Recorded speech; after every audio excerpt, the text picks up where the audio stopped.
તો શું તમને ખબર છે અમદાવાદનું એક એવું મંદિર જે માતાજી સાક્ષાત છે અને જે અમાસની પૂજાનું મહત્વ છે? આમ તો પૂનમની પૂજાનું મહત્વ ઘણા મંદિરમાં સાંભળ્યું છે, પણ આ છે નવાપુરામાં આવેલું જૂના બહુચરાજીનું મંદિર, જે અમાસની પૂજા અને દર્શનનું મહત્વ છે. એવું કહેવાય છે કે માતાજી અહીંયા પેઢીઓથી પૂજા કરતા બંસી દાદાને આંતરપ્રેરણા આપી હતી અને તેમની અમાસની પૂજા અહીં કરવાનું જાતે કહ્યું હતું. અહીંયા વર્ષોથી પૂજા તો થતી જ હતી. અત્યારે આ મંદિરમાં જે કુંડની અંદર આરતી થાય છે એ કુંડ ખૂબ જ પૂજનીય અને પવિત્ર માનવામાં આવે છે. કહેવાય છે કે આ કુંડમાં જ માતાજીએ પોતાના દિવ્ય શસ્ત્રોનો ત્યાગ કરી અંતર્ધ્યાન થઈ ગયા હતા.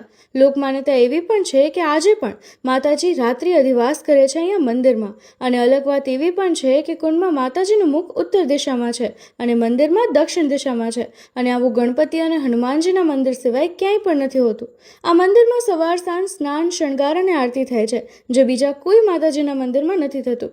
આ મંદિરમાં થોડા સમય પહેલાં જ 51,000 આનંદના ગરબા અને યજ્ઞ કરવામાં આવ્યો હતો અને 51,000 લાડુનો ગોખ ભરવામાં આવ્યો હતો, જેમાં આખા ગુજરાતમાંથી લોકો આવ્યા હતા. અને લોકો બહુચરાજી સિવાય અહીંયા પણ દર્શન કરવા અચૂકથી આવે છે. તો તમે પણ અમાસના દર્શન કરતા આવજો અને આવા જ વિડીયો માટે અમારા પેજને ફોલો કરી દેજો.